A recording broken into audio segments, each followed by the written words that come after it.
12시 많은 참여 바랍니다.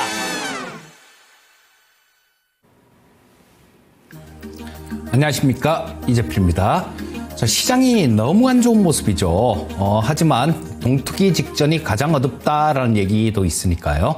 자, 뭐 조금만 힘내고 참으시고요. 뭐 인내한다라면 나중에 결과는 좋은 결과로 돌아온다라는 생각입니다.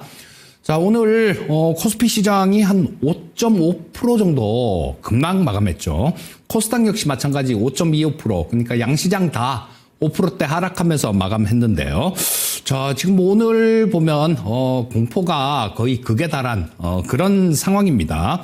자, 요거는 미국 시장 지난주 말에 나스닥 차트를 한번 보면요. 처음에는 좀 이따가 보시면 아시겠지만 미국 고용 지표는 괜찮은 모습이었어요. 고용 지표는 괜찮은 모습이었는데, 자, 이 고용 지표 괜찮은 모습을 완전히 무색하게 하고 급락하는 모습이 나왔는데, 요거는 중국이 의도적으로 그렇게 한 것 같습니다. 미국 시장 장 시작하기 바로 전에 우리도 미국이 34% 관세 물렸으니까 우리도 34%의 관세를 물리겠다. 자, 이런 발표를 했어요. 요거는 트럼프한테 너 고생 좀 해봐라, 이런 거죠. 그러면서 시장이 급락하는 모습이 나왔는데, 자, 나스닥 같은 경우도 뭐 올해 시작한 게 여기서 시작했으니까요. 자, 굉장히 많이 하락했습니다. 그리고 고점에서도 지금 뭐 2만 포인트 이상이었으니까 어제 종가가 지난주 금요일 종가가 15,587포인트니까 20%도 훨씬 더 더 내려간 그런 상황이죠. 자, 그래서 이 무역 전쟁 뭐 이런 것들이 시장을 상당히 좀 많이 괴롭히고 있는데요. 요거는 지난주 금요일 같은 경우는 시진핑의 의도가 먹힌 거다, 이렇게 보시면 될 거고요. 지금 미국 쪽에서 그런 얘기들도 한답니다. 우리나라가 어떻게든 그 정치적인 그런 상황은 잘 풀어간 그런 모습이에요. 미국 쪽에서 그런 어떤 영상들, 트럼프 영상들 올라오면 그런 사람도 있답니다. 한국 헌법재판관 좀 빌려줘라, 트럼프만 탄핵시키고 바로 돌려줄게, 이런 얘기도 한다 그래요. 자, 근데 참 이거 진짜 트럼프라는 분이 진짜 예전에도 뭐 거의 예측이 안 되는 분이었는데요. 지금도 예측이 안 되는 분입니다. 그러고 난 다음에 주말에 골프 치러 갔다 그러죠. 참 진짜 답답하고 대단한 사람이다라는 생각도 들고요. 자, 근데 이런 부분들 같은 경우는 뭐 조금 이따가 다시 한번 말씀드릴게요. 자, 근데 지금 고용 지표가 어떻게 나왔는지 그 부분을 먼저 한번 보겠습니다. 자, 고용 지표는 이런 모습이었어요. 자, 잘 나왔습니다. 보시면 비농업 일자리가 22만 8천 건이 나왔죠. 22만 8천 건. 자, 1월달, 2월달에 원래 발표된 것보다 조금 수정이 된 게 12만 5천 건하고 11만 7천 건이었었는데, 이때보다 3월달 지난주 금요일날 나온 고용지표가 굉장히 잘 나왔습니다. 그래서 이게 지금 트럼프만 없었다라면요. 자, 보시면 실업률이 조금 올라가긴 했는데요. 이때 4.1인데 4.2가 나왔죠. 근데 소수점 두째 자리까지 하면 4.14였습니다. 2월 달은 4.14였고, 요거는 이번 달에는 4.15였어요. 그러니까 이 버림하고 반올림하고 그 차이입니다. 그러니까 이 실업률은 거의 차이가 없었다라는 얘기로 나옵니다. 뭐 시간당 임금 역시 마찬가지 큰 변화가 없는 그런 상황이었으니까, 만약에 트럼프의 그 관세 관련해 갖고 이런 자본만 없었다라면 진짜로 참 골디락스고 시장이 되게 좋은 방향으로 가지 않았을까 싶은 생각이 드는데요. 이 부분이 두고두고 많이 좀 아쉽습니다. 근데 지금 이게 오히려 좀 독이 된 그런 모습입니다. 그 러트닝 미국 상무장관이 그런 얘기를 했어요. 주말에 항의도 막 있고 월가에 뭐 좀 한다는 분들이 전화해 갖고 뭐 이거 어떻게 된 거냐, 이거 이대로 가면 다 죽는다, 이런 얘기도 막 하고 일론 머스크도 좀 불만을 표출했죠. 자, 그러다가 거기에 대한 대답으로 러트닝 미국 상무장관이 그런 얘기를 했습니다. 야, 고용지표 봐. 이 관세로 인해서 경기 침체로 간다라는 거는 이건 인정할 수가 없어. 경기는 괜찮아. 그런 얘기를 했습니다. 자, 이 고용지표가 오히려 그 러틴 상무장관이 관세에 대해서 괜찮아, 계속 진행할 거야라고 얘기를 하는 그런 좀 구실이 돼버린 거예요. 그래서 이렇게 좋은 고용지표가 오히려 독이 된 상황이다. 뭐 이렇게 볼 수 있을 것 같고요. 자, 그리고 지금 뭐 이런 얘기들 막 나오면 또 빠질 수 없는 사람이 있죠. 일론 머스크. 일론 머스크의 생각이 조금 바뀌는 것 같습니다. 지금 그런 얘기를 해요.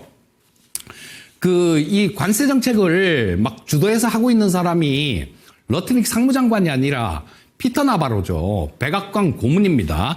이분이 트럼프 1기 때도 마찬가지고 지금 2기 때도 마찬가지고 이 관세 정책을 다 설계하고 그런 사람이에요. 근데 일론 머스크가 야, 이거 진짜 잘못하면 나도 진짜 크게 당하겠다 이런 생각을 했는지 유럽 쪽하고는 그런 얘기를 해요. 관세에서 자유로운 그런 자유무역지대를 우리는 만들어야 된다 이런 얘기를 하고요. 피터 나바로한테는 하버드대 박사 출신들이 자아가 두뇌보다 크기 때문에 그래서 안 된다고 막 이런 그러니까 네 마음대로 생각을 하는 거 이거는 안 된다. 네 마음대로 막 그렇게 하니까 장이 이 모양 아니냐 이런 얘기예요. 굉장히 큰 욕입니다. 자, 이 머스크는 또 막 이렇게 좀 굉장히 독한 이런 얘기를 했는데요. 트럼프의 속내가 뭘까요? 가장 중요한 거는 트럼프의 속내겠죠. 저는 그렇게 생각을 합니다. 관세라는 부분은요.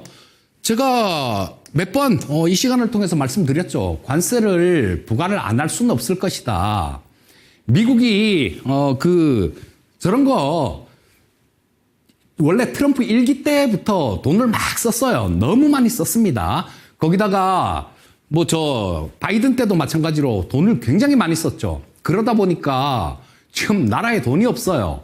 자, 그리고 부채 한도도 뭐 꽉 차서 5월 말 되면 잘못하면 디폴트가 될 수도 있다. 막 이런 얘기도 하는데 이 관세 관련해 갖고는 아마 트럼프의 속내는 그런 걸 겁니다. 지금 누가 봐도 너무 과하게 부과하긴 부과했어요.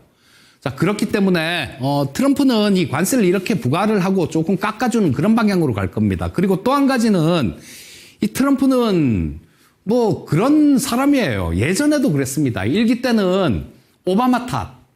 오바마가 이거 다 잘못해놓은 거야. 그렇게 핑계를 댔었고요. 지금 같은 경우도 핑계를 대는 거는 바이든 핑계를 대고 있죠.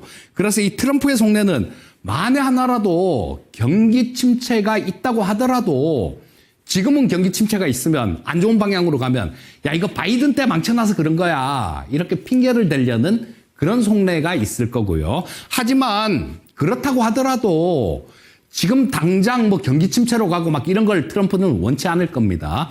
왜냐하면 지금 미국도 많이 시끄러워요. 자, 그리고 이 기술적으로도 이거 주봉으로 한번 볼게요. 나스닥 차트 주봉으로 한번 보겠습니다.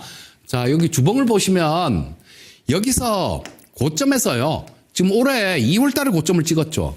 자, 여기서 이런 하락이 나올 수 있을까요? 아니요. 이런 하락 안 나옵니다. 자, 여기서 지금 뭐 어디쯤에서 뭐 하루 더 빠지더라도요. 어느 정도 리바운딩은 나올 거예요. 그러고 난 다음에 경기 침체가 있다라면 빠져도 빠질 겁니다. 그리고 트럼프의 속내는 아마 그런 부분일 거예요. 지금 현재 상태에서는 바로 경기 침체라든가 이런 게 오는 걸 원치는 않을 거고 너무 저항이 거셉니다. 뭐 미국 민주당 쪽에서는 탄핵안도 준비하고 있다. 이런 얘기도 있어요. 이제 대통령 시작한 지 며칠 됐다고. 자, 그러니까 트럼프 같은 경우는 지금 여기서 아주 더 시끄러워지는 거 그런 부분들을 원치는 않을 겁니다. 자, 지금 이 미국이 관세 부과하는 거 그리고 중국이 관세 부과하는 부분 이번 주 후반에 다 몰려 있죠. 아마 그 전에 저는 트럼프가 뭐 어떤 거기에 대해서 조금 좀 완화된 그런 얘기를 하지 않을까 싶어요. 그래서 일단 시장은 조금 진정시켜 놓고 보자. 이런 생각을 할 가능성이 굉장히 높아 보입니다. 자, 뭐 그렇다면 주 중후반 정도에는 반등을 기대할 수 있겠다. 이런 얘기로 좀 연결될 수 있겠죠. 자, 먼저 우리나라 시장 주 중후반 정도 반등 가능성이 있다라는 생각이에요. 자, 그리고 코스피 시장 먼저 조금 살펴보도록 하겠습니다. 참 코스피 시장 올해 들어서 다른 나라 여타 시장보다 굉장히 강한 모습, 좋은 모습을 보여줬었는데요. 자, 지금 오늘 이렇게 급락하면서 자, 52주 최저가를 신저가를 찍었어요. 근데 뭐 우리나라는 52주 신저가인데요. 미국이나 다른 나라 같은 경우는 작년에 하반기에 워낙 많이 올라온 게 있어서 52주 신저가는 아닙니다. 자, 우리나라 같은 경우는 조금 많이 아쉬운 게 52주 신저가 기록하고 연간 기준으로 지난주 금요일까지만 하더라도요 2.6% 정도 올랐습니다. 코스피가 2.6% 정도 올랐고 코스닥도 뭐 한 2.3% 정도 지난주 금요일 기준으로는 올라왔어요. 근데 오늘 이렇게 급락하면서 양시장 다 연간 기준으로도 하락 전환했는데요. 자, 요거를 보시면 지지선이 그렇게 크게 많이 남아 있지는 않습니다. 일단 수급부터 보고 말씀드릴게요. 자, 수급 상황 보시면 오늘 외국인들 현선물 시장에서 무지막지하게 팔았습니다. 자, 보시면 여기 코스피 시장 외국인들 둘, 넷, 여섯, 7일 연속 매도했네요. 7일 연속 매도했고 지금 뭐 오늘 2조 1천억, 지난주 금요일 날 1조 8천억, 그 전날 1조 3천억. 자, 뭐 지금 뭐 매물을 막 들이붓고 있는 그런 모습이고요. 자, 선물 시장도 마찬가지입니다. 선물 시장에서 외국인들 역시 마찬가지. 자, 오늘 한 7,800억 정도를 매도했네요. 7,800억 정도 매도하고 뭐 선물 시장에서도 마찬가지. 굉장히 오랜 기간 이렇게 매도를 했는데요. 중요한 거는 자, 이 선물 시장 같은 경우도 지금 이 수급, 표면적인 수급만 보면 굉장히 안 좋아요. 뭐 더 확 완전히 무너질 것 같고 그렇습니다. 근데 이 수급을 보면 조금 다르게 생각할 수가 있어요. 자, 옵션 시장을 보시게 되면 이번 주 목요일이 옵션 만기이기 때문에 이런 얘기를 해드릴 수 있는 거예요. 자, 뭐 콜옵션 쪽에는 별다른 수급 없습니다. 자, 여기서 콜 매도를 외국인들 굉장히 많이 쳤으니까 콜 매도는 주가가 옆으로 기거나 빠져야 수익이 나는 포지션이죠. 따뜻하게 많이 벌었을 것 같아요. 자, 오늘 중요한 거는 풋옵션 수급입니다. 자, 풋 쪽 수급을 보게 되면 갑자기 여기서 제가 지난주에 야, 이거 외국인들 풋 매도 포지션이 좀 들어와주면 그때쯤 해갖고는 좀 시장이 안정될 수 있을 건데 그런 생각을 하면서 계속 살펴봤는데요. 지난주 목요일 날 풋을 오히려 40억을 매수를 하더라고요. 그리고 금요일도 40억 정도를 매수를 했습니다. 근데 오늘 아침부터 보니까 외국인들 풋 매도 포지션이 조금씩 잡혀요. 그리고 종가에는 296억 정도를 풋옵션을 매도를 쳤습니다. 풋 매도 포지션은 주가가 옆으로 기거나 올라와야 수익이 나는 포지션이에요. 거기다가 개인 투자자들이 이 파생 시장에서 돈을 굉장히 많이 잃어요. 자, 오늘 풋옵션 수급을 보면 개인 투자자들이 357억 정도를 샀습니다. 자, 이렇다란 얘기는 여기서 지금 누적은 조금 모자라긴 해요. 296억이면. 자, 근데 여기서 잘 봐야 될 게 자, 296억 정도 외국인들 풋옵션 매도가 있었다. 그러니까 추가로 급락할 것 같지는 않다라는 그런 생각을 이들은 갖고 있는 겁니다. 그리고 추가로 한 번 더 빠지는 모습이 나온다라면 내일이요. 만약에 뭐 지금도 나스닥 선물이 뭐 꽤 많이 빠지네요. 그래서 내일 미국 시장이 빠져서 내일 뭐 오늘은 지나간 거니까 어쩔 수 없는 거고요. 내일 한 번 더 빠지는 모습이 나온다. 더 갭으로 더 빠져서 시작했는데 외국인들 풋 매도 포지션이 지금 오늘 296억 정도 매도했는데요. 내일도 추가로 매도가 나온다. 그러면 반등 임박했다. 이렇게 보시면 될 것 같습니다. 자, 그 부분 내일 아침에 수급 꼭 좀 체크해 보세요. 자, 그리고 이거 우리나라 코스피 시장 보시게 되면 지지선을 지금 일봉에서는 설정하기가 좀 어렵죠. 자, 여기 작년에 찍었던 자리가 있어요. 자, 거기가 그 자리가 뭐 2270포인트 정도, 그 정도 작년에 찍은 자리가 있는데요. 거기서는 지지 가능성이 높다라는 생각이에요. 자, 이 얘기는 아까 말씀드렸던 그 부분하고 또 일맥상통하기도 하죠. 내일 한 번 더 뭐 크게 조금 아침에 맞아서 시작하면 내일은 양선 뽑을 가능성이 굉장히 높습니다. 자, 그렇게 보시고 만기가 이번 주 목요일이죠. 만기 근처에서는 굉장히 인위적인 그런 시장의 흐름이 나올 때가 많아요. 자, 만기 근처에서는 좀 반등 나올 가능성이 많다. 이렇게 보시면 되겠습니다. 자, 코스닥 시장 살펴볼게요. 뭐 코스닥 시장도 마찬가지죠. 뭐 테마주들 이런 것들 제외하고는 다 급락하는 모습이었어요. 대부분의 종목들이 다 급락하는 모습이었고, 뭐 테마주들은 정치 테마주들이 굉장히 강한 모습을 보여줬습니다. 자, 외국인들 수급을 보시면 코스닥 시장에서도 한 8일 연속 외국인들 순 매도하는 모습이에요. 자, 뭐 오늘도 한 2천억 정도 이 정도 매도하면서 굉장히 조금 답답한 뭐 그런 느낌을 주는데요. 자, 코스닥 시장 같은 경우는 이 코스닥도 마찬가지입니다. 한 번 정도 더 빠지면 받는 가능성이 높아요. 자, 전저점 627포인트 정도에 있죠. 한 번 더 빠지면 그 자리가 되겠죠. 그렇게 되면 거기서는 오히려 뭐 전에 12월 달에 찍었던 자리 거기하고 쌍바닥 패턴이 나오면서 반등 가능성이 높다. 이렇게 보시면 될 것 같습니다. 자, 뭐 양시장 다 이번 주 후반에는 반등이 나올 것 같다라는 얘기예요. 그리고 그걸 좀 더 확신하고 싶으시면 내일 외국인들 품매도 포지션이 있는지 그 부분에 대해서 수급을 체크하시면 되겠습니다. 자, 업종으로 넘어갈게요. 자, 지금 첫 번째 볼 섹터는 AI 쪽을 좀 말씀드리겠습니다. 자, AI 쪽 같은 경우는 지금 우리나라가요. 대한민국이 최우선적으로 육성해야 될 섹터가 AI입니다. 작년에 투자가 미흡해서 굉장히 우리나라가 많이 뒤처졌어요.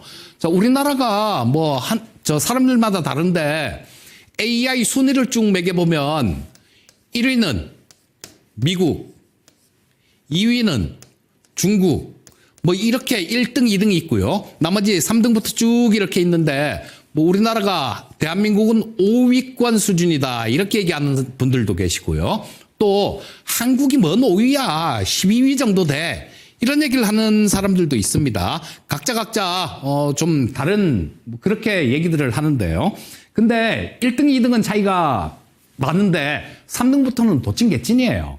그래서 그렇게 큰 차이는 없는데 저는 이쪽에 AI 쪽에 굉장히 오래 많은 정책적인 지원이 있을 수 있다라고 봅니다. 왜냐하면 작년에 못했어요. 재작년에 그 R&D 예산이 5조 2천억이 깎였잖아요. 24년도 집행해야 될 게. 그런 이유로 인해 갖고 작년에 투자를 못했습니다. 그리고 우리 젊고 똑똑한 친구들도 해외로도 많이 나갔는데요. 이런 부분들을 만회하기 위해서는 올해 많이 투자가 될 수밖에 없어요. 자, 첫 번째 종목은 솔트룩스를 좀 말씀드리겠습니다. 이 솔트룩스는 제가요, 야인시대에서 작년에 9월 달에 추천을 해드려갖고요. 9월 달에 추천을 해드려서 135% 수익 나고 리뷰를 해드린 종목인데요. 그때 135% 수익을 나면서 리뷰를 해드리면서 뭐 한 4만 원 정도는 넘어갈 것 같습니다라는 말씀을 드렸던 것 같아요. 그래서 뭐 지금 보면 글쎄요. 지금 얘기를 조금 해드릴게요. 민주당에서 AI 강국위원회라는 걸 만들었어요. 자, 요거도 TV 방송에서 거인의 시선에서도 그렇고 다 말씀드렸던 부분입니다. 거기에 AI 강국위원회를 만드는데 위원장은 이재명 대표입니다. 자, 부위원장이 4명 있어요. 부위원장이 4명 있는데 첫 번째 국회 원내에서는 정동영 의원이 부위원장입니다. 그리고 두 번째 카이스트 석자 교수님이 또 부위원장이 한 분 계세요. 카이스트 석자 교수님. 그리고 세 번째는 클라우드웍스 김무승 대표가 또 부위원장이에요. 네 번째 부위원장은 솔트룩스의 이경일 대표가 네 번째 부위원장입니다. 근데 제가 순서를 이렇게 정했는데 이거 뭐 누가 우위에 있고 열위에 있고 이런 게 아닙니다. 이 솔트룩스를 얘기하다 보니까 제일 마지막에 언급하게 됐는데요. 자, 이거 굉장히 큰 의미가 있습니다. 지금 이제 대선 레이스로 갈 거고요. 지금 그 민주당 이재명 대표가 이쪽에 굉장히 관심이 많아요. 하르리라는 분이 계시거든요. 이분은 이스라엘 출신인데 세계적인 석학이에요. 그분하고 한 2주 정도 전에 대담하는 그런 영상이 있던데 거기에 대해서 굉장히 막 이렇게 열정을 갖고 얘기를 하더라고요. 그래서 민주당이 지금 이제 대선 레이스로 갈 거 아닙니까? 공약들 막 내놓을 거 아니에요. 자, 그러면 이 솔트룩스 같은 경우도 AI 쪽 얘기 나오면 관심을 굉장히 많이 받을 수 있는 그런 종목입니다. 자, 그때 135% 올랐을 때 제가 2월 달에 아마 135% 올랐을 때 리뷰를 해드리면서 그 다음 목표가를 4만 원을 드렸던 것 같아요. 이거 어쩌면 이번 대선 레이스 구간에서 또 4만 원 그 목표가를 도달할 가능성이 좀 있어 보입니다. 근데 지금 이거를 이렇게 어제도 플러스 났어요. 그리고 오늘 17% 올랐는데 내일 당장 쫓아가세요. 이런 건 아닙니다. 이런 건 아니니까 잘 좀 노려보시고요. 다른 종목 한번 그럼 대타할 건 없냐? AI 쪽에 한글과 컴퓨터가 있을 수 있어요. 한글과 컴퓨터는 근데 솔트룩스처럼 그렇게 탄력이 붙지 못할 겁니다. 왜냐하면 아까 말씀드렸듯이 솔트룩스 같은 경우는 이경일 대표가 AI 강국위원회 부위원장이기 때문에 탄력을 받을 수 있는 거예요. 정책 수혜 뭐 이런 부분들도 있을 수 있으니까. 자, 근데 이 한글과 컴퓨터는 좀 안정적인 종목이다. 이렇게 보시면 될 것 같습니다. 밸류에이션 매력도 있는 종목이고요. 자, 보시면 여기 이익 나는 부분들이요. 이익 부분들 한번 살펴볼게요. 자, 작년에 한 404억 정도 영업이익이 흑자가 났죠. 그러면서 올해 같은 경우는 561억 정도 날 것 같고요. 재작년에 342억이었습니다. 자, 이익이 계속해서 이렇게 늘어나고 있는 상황이죠. 근데 현재 시가총액 수준을 보게 되면 4,200억 정도예요. 영업이익 대비해 갖고 한 10배 정도 그 정도 수준밖에 안 된다라는 겁니다. 그래서 밸류에이션 매력도 있는 그런 종목이고요. 기술적으로도 주봉 요렇게 보시게 되면 여기가 저점이죠. 작년에 이때 7월 달에 바닥 찍은 자리가 있네요. 자, 저점 보시게 되면 그 가격이 한 15,100원 정도 때 되는데 지금 오늘도 한 5% 정도 빠졌는데요. 그래서 17,550원인데 여기서 한 번 정도 더 빠지면 그렇죠. 거의 바닥권으로 들어가는 거죠. 자, 그래서 솔트룩스 같은 경우는 그 매매 잘 하시는 분들, 그런 분들 한번 노려보시고요. 이 한글과 컴퓨터 같은 경우는 조금 안정적인 거 좋아하시는 분들 노려보시면 되겠습니다. 자, 다음 정책 관련주들 한번 볼게요. 정책 수혜주. 이제 대선 레이스가 시작됐지 않습니까? 그래서 시장이 또 이런 쪽에 장이 분위기가 별로 안 좋으니까 이런 쪽으로 투기적인 그런 시세에도 좀 몰리고 그러는데요.